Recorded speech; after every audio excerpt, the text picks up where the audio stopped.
There's a couple of decisions that we can make that can clear this up very, very quickly. It's going to be a change of mind and even a change of rules, okay? Hello, everyone. Welcome to Eddie and Jimmy on this Monday morning after a wonderful Anzac Day weekend.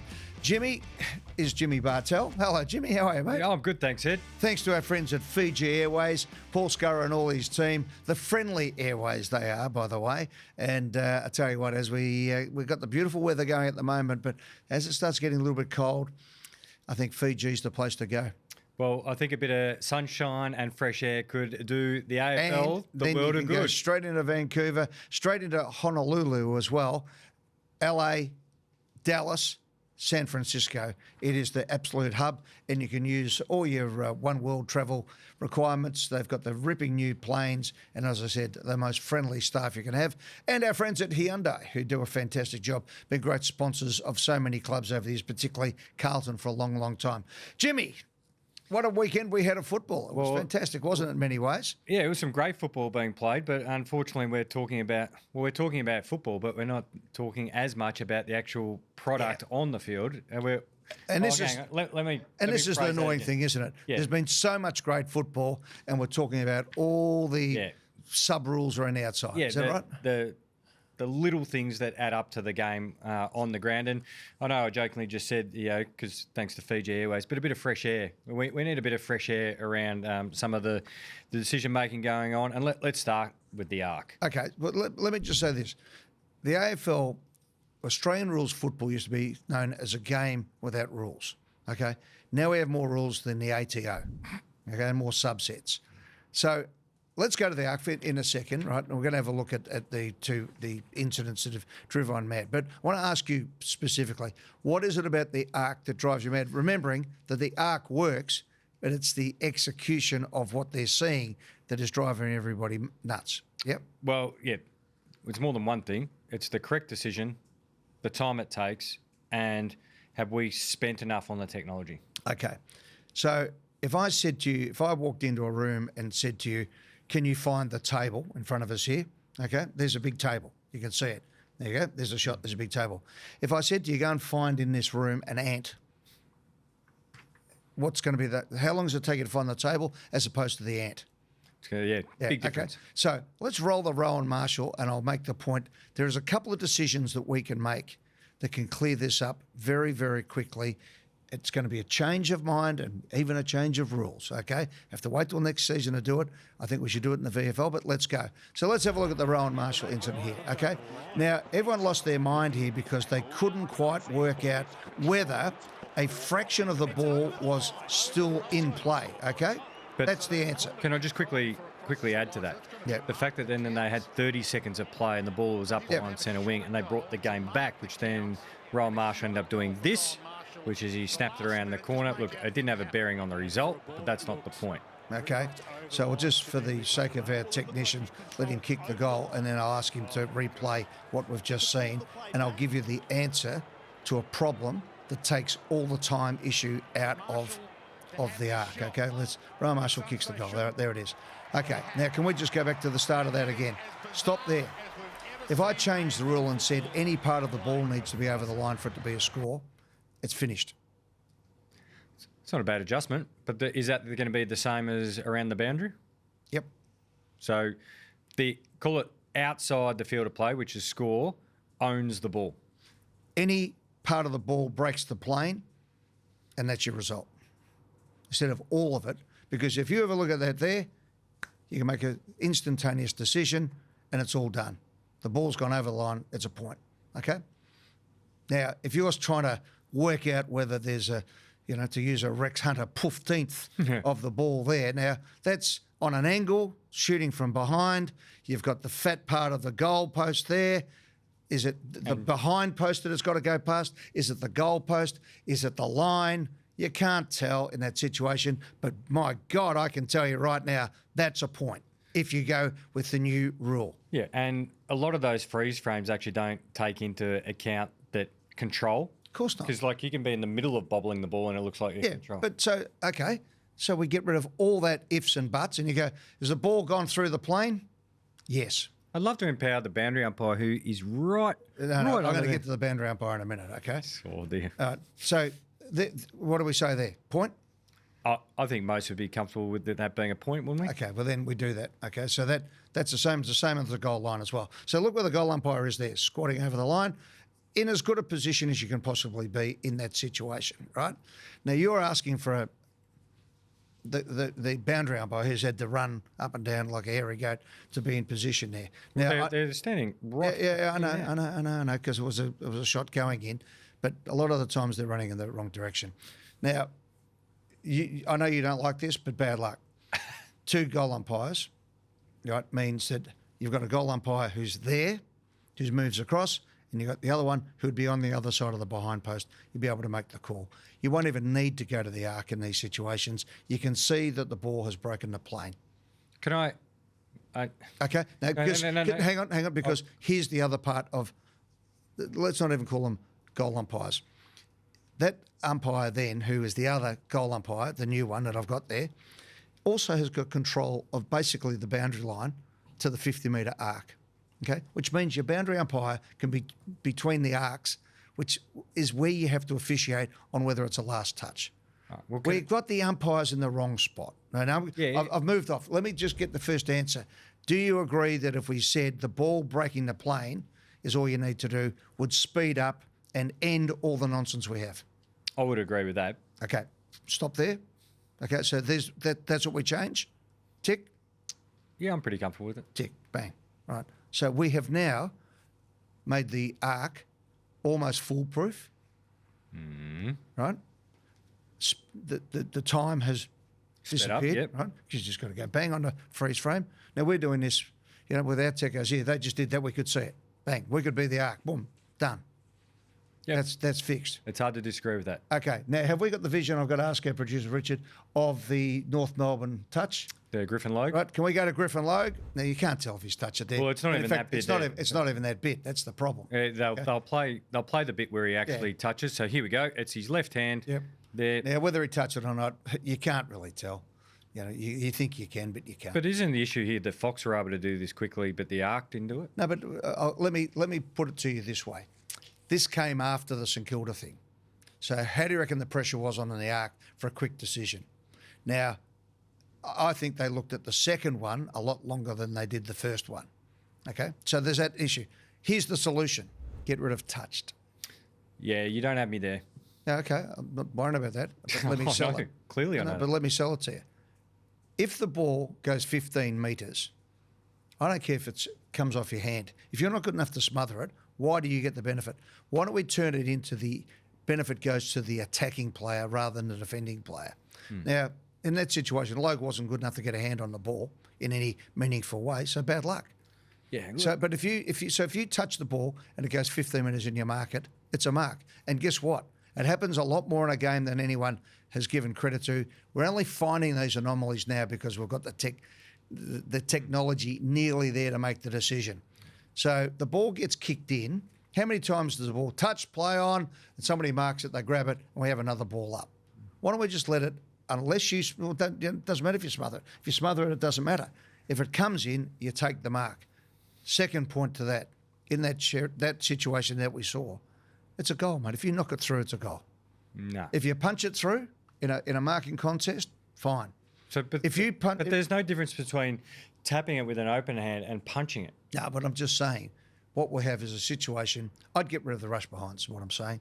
If you tap it through, the whole idea is to keep the ball out of the goal. Yes. Okay? So if you don't get there, bad luck.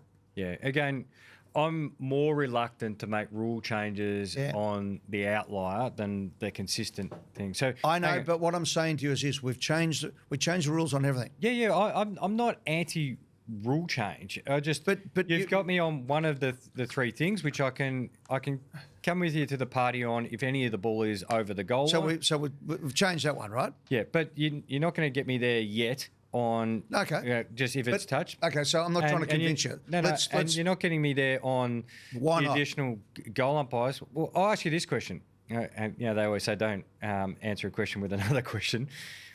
Do you think we've been better moving to 4 umpires? than 3 umpires. I keep saying they still don't position the umpires. No, but do you think they've been better 4 umpires than 3 umpires? Can I go back to? Well, this helped make my point because this is where everyone loses their mind. Okay, just because we haven't implemented it properly doesn't mean the thesis works. Okay, yeah, that's a fair point. So here's the point, right? This is what does my head in. The AFL do things in increments, right? Yep. So we went from a rush behind where you could kick it through from centre half forward if you wanted to, right? To no, we don't want that because of one grand final where Hawthorn used it to their advantage. Yep. Okay. The whole idea of the umpire having the extra umpire had a multifaceted approach. It was to get rid of the bottom end of the umpiring pool as well, so that umpires could umpire 2 games in a weekend. Yeah, keep them out there longer. And the idea wasn't that they ran up and down, was that they positioned themselves and the ball came to them. It's the same with the goal umpires. The goal umpires at the moment are in the worst possible position as the pack comes back on top of them. Okay? If you're standing either side of the goalpost, you then have, instead of 21 yards as it used to be, and 7, 7 and 7, you've actually got 42 yards that you can officiate without the ball coming at you and hitting in the head. You move to the side. You've only got to have 7 metres to control to get yourself in position. And now that you have got a scenario where out of bounds comes into play, they can help do that as well. Yeah. We haven't adjusted it to the rules. My point is, all the dramas we have in the arc is a parallax error. You cannot use the cameras we have. And I've said this right from the word go. And remember, I helped build the arc. Okay, I'm Noah. Yeah, okay. I know. That's what I coined you. But you can only do what you can do. You can only put the cameras. And the cameras are used to broadcast, which is a different way than if they were patrol film, to use the racing vernacular. So isn't that, sorry to jump in, isn't that, again, I loved your first one, like let's solve the problem. But isn't that the issue, that they've actually underspent on the technology and put it in? I don't think there is a technology. I think, mate, we live in a world where everyone goes, the technology. Technology still goes on the fritz. Well, we had on the weekend where at Anzac Day in a couple of games where the technology blacked out for a minute. Yeah, it happens. But they haven't committed fully, which means you shouldn't have put it in until you actually have the full capability to do it. Yeah, but they was able to help with a lot of things. Okay, now that arc works perfectly on telling you where the ball is. So what it can't tell you is it hasn't got X-ray vision to see whether that little bit is over the line. So you're asking it to do something that it cannot do. It's impossible to do. You're asking for something that can't be done. I'll concede you this point. I'd like to see a trial first. Like, show me what. Well, that's why we have the VFL. Yeah, and the other question I have is, because we've sat in these chairs the last couple of years, wasn't the chip technology supposed to solve this? Yeah, but the problem with the chip is it gets it 97% right. Okay, everyone goes berserk on the 0.05%. Okay? 99.5% works. It's the last bit that drives everyone mad. So that's why I look at that and go, if we're looking at that, why don't we look at that? So Adam Kingsley and Alistair Clarkson, who were, of course, the coaches in that North Melbourne and Giants game up there at Manuka Oval, they had 2 different takes on it. Alistair Clarkson's, well, like, just back the umpire and we just live with it. And Adam Kingsley's, well, if you do it properly. Yeah, but mate, I don't mean to minimise their comments. I'm sorry to Clarko, who invented the reason why we've got all these problems, with rush behinds. But I've watched the grand final that's cost me, probably on a couple of occasions. Okay? Anthony's Rocker's goal went straight through, right? That cost us the 2002 grand final, I reckon. Okay? If you've got the answer, why do we ignore it? But the simple solution is to look at the game and say, what are the things that are causing all the problems? Touched is the big problem. How many of them go through without anyone knowing? Plenty. So if you just go, righto, touched is okay if it goes 15 metres. Mark it. If you don't smother it properly, bad luck. The rush behind, that's a bit more vexed, and I'm very happy to discuss that with you, and I'll take on board your situation on that. So I'm not trying to ride roughshod, but you asked me to come in here today and say, how do we fix these things up? The two biggest issues we had on the weekend were that they're looking for the wrong thing. The rule doesn't survive. They change them all the time. It's universal. If the ball breaks the plane, it's out of bounds. Yeah, I think if it breaks the plane in the scoring zone, you probably got me there. I'm still not quite there on the 2 goal umpires. You have been trying hard. But I'll tell you why, because better minds than mine. Ron Barassi was saying this in 1975, okay? We are the only game that has post that doesn't have a crossbar, that doesn't have 2, okay? Gridiron, rugby league, all that, okay? Because it makes sense. It's easy. My side, your side, nah, missed. We're asking too much of these people. You put them in the right positions, and you say about the 4 umpires, 4 umpires are better than 3. Of course it is. It makes, I think makes it is. more sense by a long way, but they still have this situation where the umpires think they have to be athletes. Yeah, They don't. That's what I... They don't. Put them in long pants, put them out of the way, and move them across in a grid fashion, and it makes perfect sense. We got rid of the ball up for that reason. Okay, we throw it up now. That's not a problem. There it is. That throw up, has that caused the heart attack and the attack on the fabric of the game that everyone was banging on about 5 minutes ago? So go to a point. I guarantee you, Jim, if you brought it in, what it does is it takes the angst out. What's the negative to a fingertip? Going in and seeing whether my hand is actually bent back. All right? My fingers bend back naturally, right? No, So if I'm going like that, it looks like my fingers are bending back. It makes no sense. Yep, I am a traditionalist on this one. Clean disposal to go through. That's just where I sit. Yeah. And I might end up being on an island of that quicker than I think. But I totally love what you're saying, okay? But if you are going to have these situations, if we're going to be trying to see if somebody touched it, and then I have no doubt whatsoever that the Arc got a rocket after the St Kilda game, and they were going, quick decision, and they spent all their time looking at the second one rather than the first one. Now, I don't know, did you watch that game? I did. I was sitting with my great friend Peter Scanlon, great North Melbourne man, and we were screaming, it's the first one, not the second one. Yep, they got that one wrong. Yeah, well, yeah. But it's impossible to tell it, basically. You know, and you say, how did Fox do it? Fox went to that vision about 10 minutes later. They didn't do it instantaneously. No, but the point being is that if Fox are able to actually use their technology and do it, why can't the Arc? And that's the frustration. Well, they can, mate, but if you've got 10 minutes to stop, mate, you can do anything. Yeah, but you haven't. But the Arc's you're talking about the Arc as if it's Battlestar Galactica. We'll spend properly on it and do it across every ground correctly. You know how much it costs to put a... Mate, no is the answer on that. No, well, if you're going to do things half-assed, get half-assed even the Fox one didn't really tell you. The Fox one was clear. Well, then it was clear. Okay, so you want to go to it. But again, I'll just go, if he doesn't stop the ball, boo-hoo. Yeah. Agree to disagree.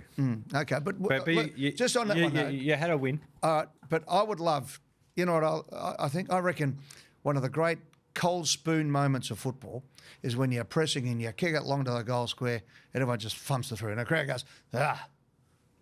If you had to keep it in play and hit it back into play, or if in that situation, let's say he grabbed the ball, Logue, right, and he had to handball and you've got to get your back pocket up there. So actually people have to play the game, read the play, get up there for a handball to keep it in rather than running it through for a behind and all these 5 subsets of you're under pressure, you're doing that. You knock it through, it's a goal. Yeah, but you knock it through the points, it's a free kick. The counter to that is you're rewarding a poor decision that you can't kick the distance. I'm going to smash this through, but you're 5 metres short.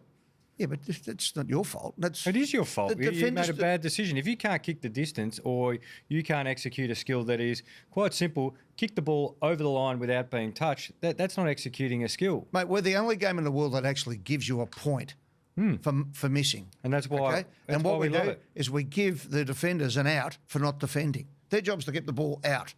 That's what a defender does. Yeah. Like I said, I think you. right. I love your thinking because you're positive. I'm trying to find a result. Yes, and I like that. And you and I always talk about we're trying to find solutions. So I don't necessarily, worry about any of that stuff. But the umpiring, it's like so many things in the AFL. You have an idea, and then it gets complicated out of existence. Okay, it's like anything. It's like when you go to a lawyer, you do a deal, and then all the issues that come with it. Can we stay hot on while we've got these sort of topical moments? Well done, Tom Barrass, on kicking your second ever goal in 182 games. But the other frustrating point, or the pain point for fans and alike, is the stand rule. Where if you need to watch this again, do we have the vision, Richard? We'll play the vision because it's best to explain after we see this. Let's take a look at Jamari Ugle-Hagan before we make up our mind. So Tom Barrass has taken a great screamer here, and he goes on to kick his second ever career goal. But the umpires decided here that Jared Witts had to stand the mark, not Jamari Ugle-Hagan. So Wittsy's pushed back quickly, as ruckmen do. Ugle-Hagan's throwing his arms up. Got another case here, of course, Melbourne-Richmond. I actually thought it was Jacob Hopper being in the protected zone, but the umpire said Miller was closest there, and he had to stand the mark. So Miller, who ran off with his direct opponent. Right, okay. So let's watch it again. So Ugle-Hagan stands, Witts sees that Ugle-Hagan standing, and goes to leave and runs off. And this is the thing, the frustration for fans. But there are errors. Players make errors, coaches make errors, umpires make errors. But again, in those situations, meat grinder stuff. It's one of those ones where a common sense approach, but we are trying to come up with rules that are perfect rules for a very imperfect game. Yeah. Right? We have a game that is on an oval with an oval ball, with players running everywhere, no offside, all this type of thing that made our game great. We are trying to change, flying for the ball, hard physical attack on the ball, etc., etc. We now have the most ridiculous thing I think in football is duty of care. Oh. Right? I mean, just the duty of care is look after yourself, you look after yourself, and we go for the ball, we do it. Yep. Right? You're not allowed to lift your elbow. The whole idea is to have professional respect. Right? Don't try and kill your opponent, but you're allowed to go hard at the ball. Okay? Make the ball your object. That's all you have to worry about. I mean, I shouldn't have to worry about what you're doing. Yeah. And you protect yourself. So the whole idea of they go, well, we're taking the bump out of the game. No, we're taking a shirt front out of the game, which is fair enough, okay? But the bumper's got to be there. That's called protecting yourself. Yeah. The one that's crept in the game, which I haven't yet to hear anyone from the AFL, because I know that they do explain really well the rules, but why aren't you allowed to pressure someone kicking the football anymore? Yeah. So if I'm running along, and it's well done by players because they adapt to the game, if I just hold on to it a couple of beats longer and someone tackles me or pushes me, we've now got this situation of it's either down the ground, but if it's not of benefit, it comes back, you get another kick. But you're not allowed to pressure the kicker. I know the really late one because you're exposed. I get that. But now it's drifted into, as you're kicking the ball, you're allowed to pressure the kicker. But this is the problem, Jimmy, is that they are trying to introduce it, and I'm not saying this is a derogatory term, but they would love it to be Gaelic football. That's where they're trying to get to, because to your point that you've said 1,000 times, they're coming up with mitigation against possible legal actions. Okay, but it's a physical game. Sign up to what the game is. Correct.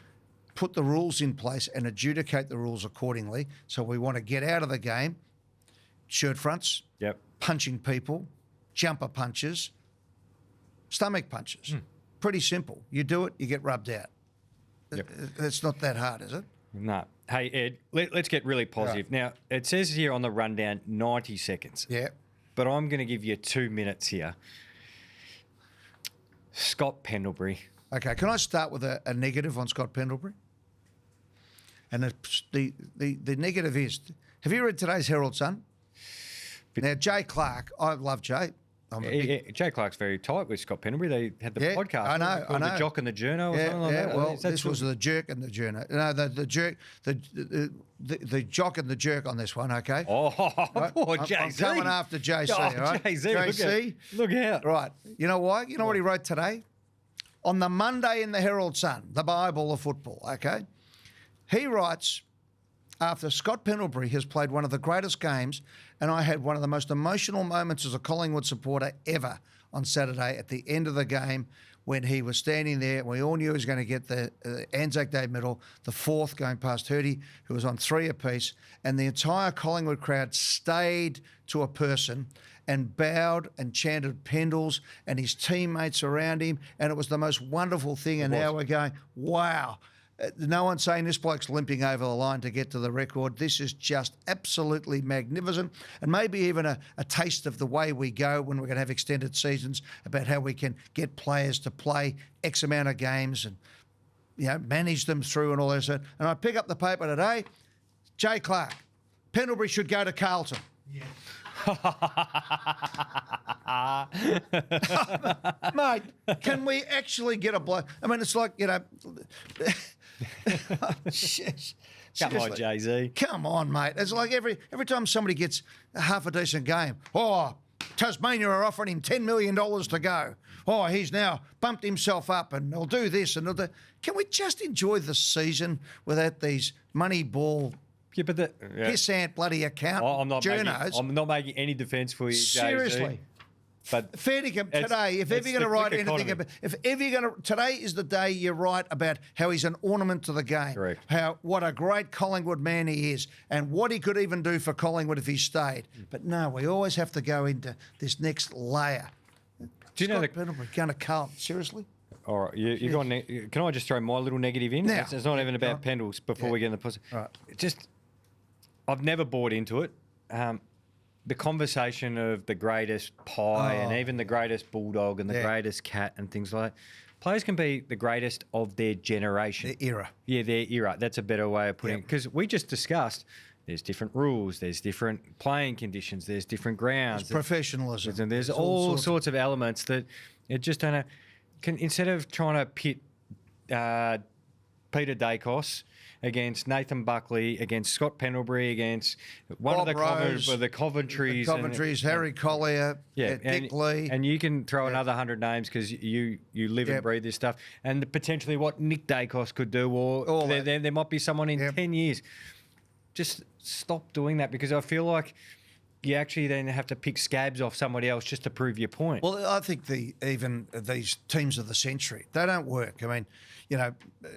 Team of the decade. I'll give you team of the decade is exactly where I'm going. Do a 10-year one, okay? So even specifically at clubs. That AFL team of the century, I mean, I blew up about it because there wasn't a Collingwood player in it. Okay, this is a team that won more games and won more premierships than any other team. Didn't have a team of any player in there. And John Coleman is that anyone who saw Coleman just said he was just a complete freak, right? And I go, yeah, okay, but Gordon Coventry was the first bloke to kick 100 goals, played 300 games, 1,000 goals, and played in 5 premierships. That's pretty good. Yeah, it's pretty. You know, Sid Coventry missed out altogether as well. He captained 4 in a row, and was regarded as one of the greatest captains and leaders of all time. Then became the president of the club, and did an amazing job there. I mean, the Coventrys are absolute legends of AFL football. You know, McHale, 9 premierships. Yep. No, I know Norm Smith was unbelievable, but that's what I'm saying. And that's not to denigrate Norm Smith. He probably deserves to be there too. But under your situation, had it been 10 teams of the decades, we would have had a lot more fun. All right. Now, go. Anyway, Scott Pendlebury. Right, Pendlebury. Well, look, it was a masterclass. And look, I thought at halftime Essendon had played really well, but you could just feel that the young kids were going to... If Collingwood had taken their chance, it probably would have been 7, 8, 10 goals up at half time, to be perfectly honest, from my watching of the game. But it was really watching, to me, it looked like the year 12s, you know, the football captain in year 12 having a muck around with the grade 5 kids. He was just that far ahead of what he was doing. It was a masterclass. It was, to me, as I said, I actually got quite emotional watching it because... You know, I really love this bloke as a Collingwood person, Scott Pendlebury. He's I was there as the president when he was made captain. I was there when we recruited him. I remember Derek Hine coming to me and saying, I'm going to go with our second pick. We're going to go Dale Thomas number 2, not Xavier Ellis. And that was controversial in a little way. He said, but there's a guy, he might be there in the third pick, he said, I think this guy could play 300 games. Well, as it turned out, he may play 500. But got that one But wrong, he came in, he said to me, we may cop a bit of heat on this. You know, he's a basketballer, blah, blah, blah, blah, blah. And his name's Scott Pendlebury. I said, well, okay, you seem pretty sure about it. Go your hardest. And that's where it happened. So Derek Hine was the guy who picked him out. But watching on the weekend, to see the Collingwood crowd, my people, just absolutely show their unadulterated love for everything this guy's done. And I'm glad it wasn't on the day he breaks the record. This was in the field of battle on Anzac Day, where he has taken the club again to glory, our biggest ever win. He wins a Norm Smith medal. Everything that was happening there was was one of the greatest moments I've been involved in at the Collingwood Football Club, I've got to say. Yep, as a man who watched him up close, get plenty of the footy on the MCG and do great things. And then now obviously in retirement and he's still playing. He's a very easy guy to admire. He's a positive influence on young footballers. He does stuff, of course, with Lloydie there at Hailbury. But the other factor too is I love the way Craig McRae supports him and celebrates him now. And I know Craig McRae, he falls into the Ted Lasso character really well, but it makes a massive difference to guys at Collingwood. If the fact that once you got over the age of 31, you play one down game. It's like quickly let's rush them out. They're holding back young kids. He's the opposite, McRae. He goes, we don't play birth certificates. We play just good players. And if you're going to allow a 24-year-old to have an up and down game, why wouldn't you do the same for a 31-year-old? Or Scott's age, what's he, 37 or 38? 38, yeah. 39 in January. But the whole idea of the Lexus Centre, when we came up with this idea, when everyone used to say, oh, but North Melbourne, they hang their jumpers on a nail and, it doesn't matter whether it's new equipment or old equipment, you've got to pick it up and use it in the gym and all that routine. The whole idea was, in the thesis in my mind as the president of the club at that stage was, it's hard enough finding superstars, how do I get another 5 years? And at that stage, it was, how do I get 5 years out of Nathan Buckley? Now, as it turned out, Bucks is hamstring, and Bucks was sort of the type of player who, if he felt sore, would run 10 Ks home. So that was his mental way that he drove himself. I think Scott Pendlebury has been one of the most intelligent players in football, in that he worked out very early on that that's what he was, a footballer, and I've got to make this last as long as I can. So he set up his family the right way. He set up his food. He set up his training. He was and is and remains as professional a player as there has ever been. So I'm not going to say he's the most professional. There's been plenty of other super professional players, but there's no one who's been more professional. Now, you always touch wood in these situations with injury. But again, last year, I thought when he missed the preliminary final, I thought that was what ended Collingwood's chances. And as the game played on, not having the coach out on the ground that Pendlebury has, and you only have to go back to 2018 and that famous goal kicked by Jordan De Goey to see who was actually out there calling the shots. And, it's funny, they talk... I've believed for a long time that Scott Pendlebury's salary cap should include a coaching component, which can come out of the soft cap. So I'm not saying getting around it, but he's been coaching out there for a long time. So he's been an assistant coach and building his coaching credentials at Collingwood. And I know as the captain, I would go to him for advice or run things past him all the time. And he's hard. He can really make a clear-cut decision. No. And so a lot of decisions that were made around the Collingwood Football Club were also off the back of his sage advice. Absolute champion of the game. Well said, Ed. Now, I'm going to... Well done to Alex and his partner. Yeah, his family. Does a great job as well. Yeah. And his two brothers are doing great things in footy as well. Yeah. Hey, I'll let you choose your own adventure, like the little kids' books that we used to get. I used to love those. Would you like to discuss the Appeals Board and the fallout regarding the chairman, or would you like to discuss the article that we saw in the paper regarding Geelong small forward Tyson Stengle? I'll quickly... The Stengle one's a pretty simple one, right? You know that I've been screaming forever that the drug rules, yes, it's great that we want to look after the player. I think that there needs to be slightly more parameters put around that. But my biggest issue always has been that we have a different world of criminality these days. as we saw at the weekend again, as the drive-by shooting at the Emerson and another bar in Chapel Street on Saturday night torched. We've got guys who are now operating from, or criminals operating from overseas. We are basically in cartel land, right? Now, my biggest fear has been, in the old days, the Crims were pretty hardcore, always have been. But a lot of them were football supporters.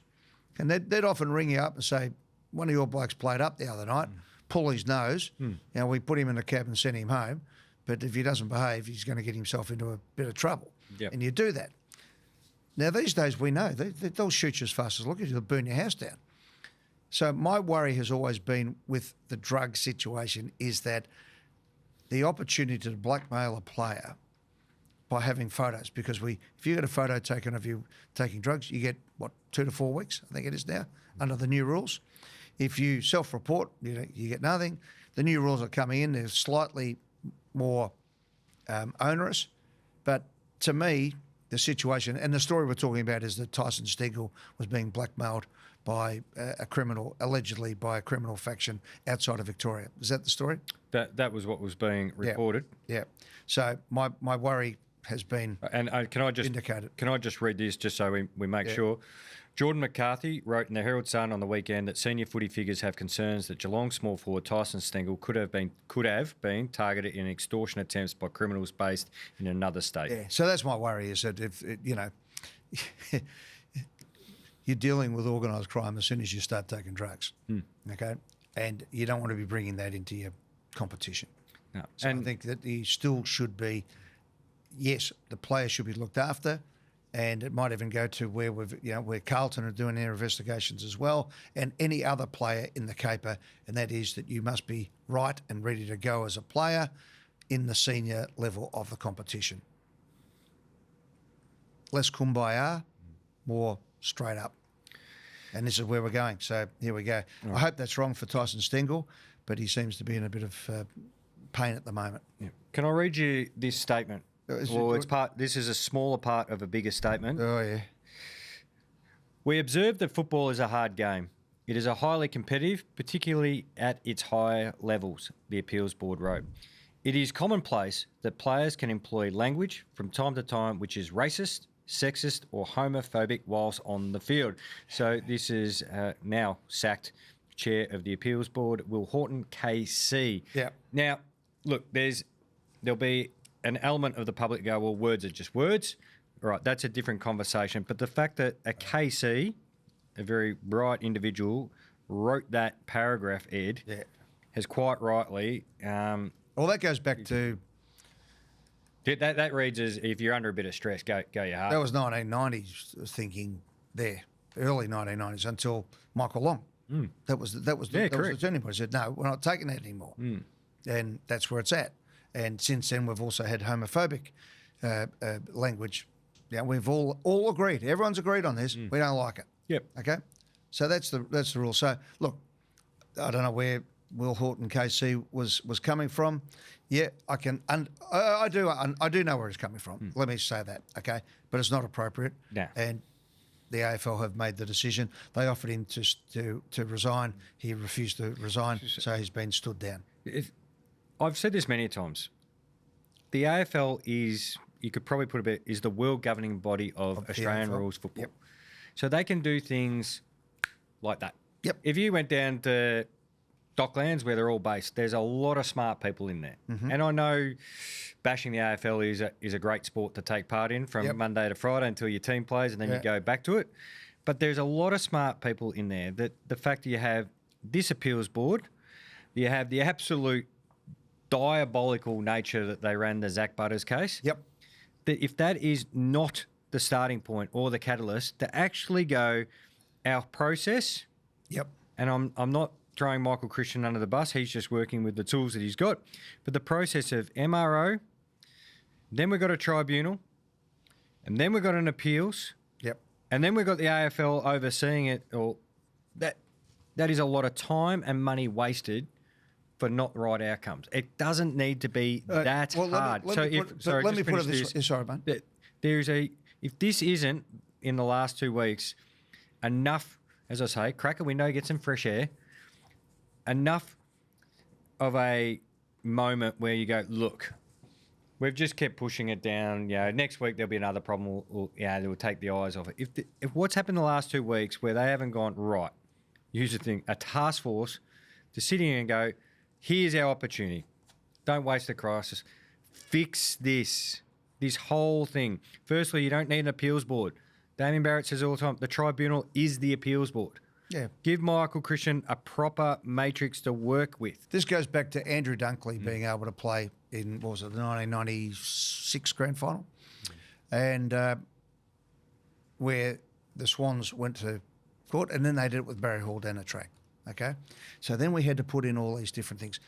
When I started reporting at the tribunal, the rule was you weren't allowed to have a legal person. They didn't want to turn it into legal argument. Okay? That the AFL, to your point, ran its own race. The fact to me, this, when it goes right off, happened in the Zach Butters situation where where 3 King's councils were involved in a pretty straight up and down case. He said, I heard, whatever. Yeah, right? he said. Okay. And somehow it got thrown out on a legal technicality. Yeah, because they actually they got thrown out because they wanted to pass it on to someone else. Yeah.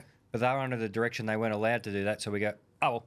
Yeah. No, but going back in time, the first one was the KC, who was the tribunal chairman, had a prior engagement.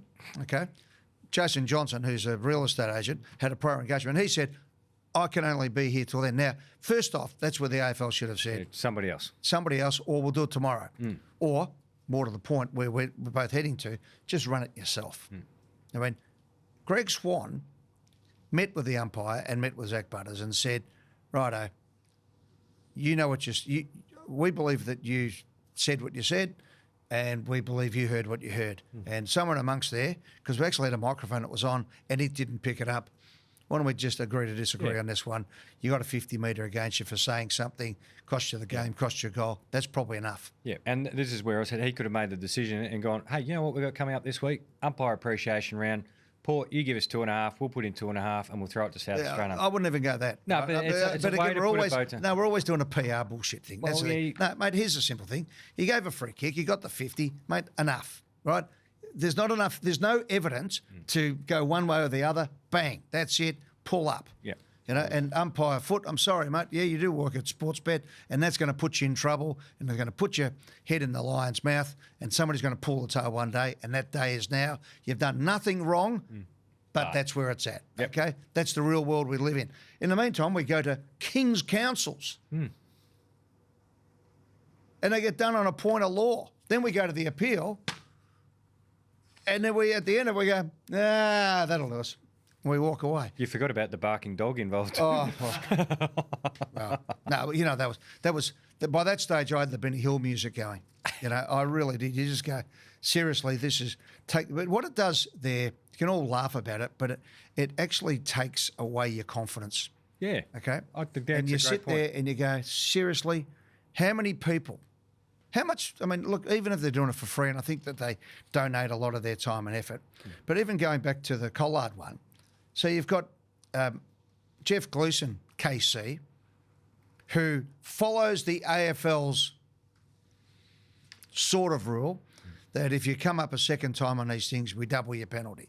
So Collard got 5, I think, the first time. Did he? No, well, he got 4? he got 9. No, the first one, right back, his first one. Oh, he got 5. He got 5, right? So sure. under the AFL's, this is what we're going to do routine, you know, until such time as we don't, is you're going to get 5 for it, right? And they did that with Isaac Rankin. Will Powell got a suspension. Yeah, but he got 5, and then they brought it back to 4. So he could play in the grand final if he got to a grand final, right? Because obviously Adelaide got in and agitated and carried on and all that sort of stuff, okay? Now, that should just be, if they're going to have 5 for homophobic, that's it. Now, the AFL started going down this routine that if you double up, you get double. So what's he get? He gets 9 Collard plus 2 suspended. Yeah. Now, I don't know why you get a suspended sentence the second time around. You know, that's you suspend a sentence the first time as a warning, next time up. So let's call it they've gone the double. So Jeff Gleeson's gone in there and gone with it, and that's it. Okay. So then they come back, and obviously the decision has been totally discredited by what we just read out. So Will Horton's, where he was, is completely anathema to what the AFL want to do. So instead of actually having a rehearing and disqualifying the whole thing, they go with, again, all right, we're going to whack the KC. We don't like what you said because that'll square up with the community. But over here, we'll shut St Kilda up and we'll drop it down because we're trying to actually square up with the Indigenous community as well. We've got everybody offside. And in the end, we even got the legal fraternity offside. So, Jim, I wrote this down as my initial thoughts, okay? And I thought this was after the first one, okay? After the second decision. So basically we're saying to Collard, we find you guilty of being a recidivist, homophobic slanderer. We find you guilty of lying on 2 occasions to the tribunal. We find you guilty of being a vexatious litigant. We find you guilty of causing pain and distress to 2 innocent victims. And we reduce your penalty by 5 weeks. With a suspended sentence, even though it's your second offence. It also condemns Tribunal Chairman Jeff Gleeson to being influenced by the AFL by following an AFL directive to double up on the suspension. It also condemns the AFL to having different expectations on decisions decided on race. Apart from that, it was a great night for the tribunal. You couldn't watch it any further. Oof. Yikes. That's what they found. But in amongst all that, we've got to do this and shuffle the deck and all the rest of it. Eventually, I reckon they got the right decision. He should have got 4 weeks. Yeah, there was a lot of gymnastics involved, wasn't there? He should have got 4 weeks. But the AFL, in probably pushing too hard to stop, I've got to say, the penalty was too much for the crime. There was no room for mitigation. Jeff Gleeson did what the AFL said they were going to do until they didn't with Rankin and went back one on that. So it's always this 1 step forward, 3 step back. Make it easy. If you have a homophobic comment, it's 5 weeks. Okay, if that's what we're going to do. If that's seen to be worse than a king hit, because I think Barry Hall, what did he get, 5 or 6 when he whacked Brent Staker? He might have been up towards, it was 7, between maybe? 6 to 8. Anyway, whatever it was, what I'm saying, don't worry about it. If we just say that that's it, we want this out of the game, and we do. Okay, so I'm all in favour of it. You got 7. All right? Yeah, but we're saying 5. We're saying 5. Okay, if 5 is the, if you get 5 for a homophobic comment, then that's 5. Okay, now I don't think you can go to 10 because guess what happens then? It becomes manifestly unjust. Guess why it came back in time on the appeal? Because it was manifestly unjust. It's just stupid. And we've mentioned this, clubs and the Players Association have been demanding or screaming out quite rightly for the last 2 years to actually for a framework to deal with things such as matters like this, and we still don't have one. Yeah. And that's it. And it doesn't matter who you are. No, it doesn't matter if you're a Mensa student or a moron. You go up, you get 5 weeks for a homophobic slur. Bang. Then you get another 5. And then if you really want to do it, I mean, this is what I think with the drugs, you get time to go and rehabilitate, not time off or a suspension. You actually go and rehabilitate yourself. And then you can come back in and play.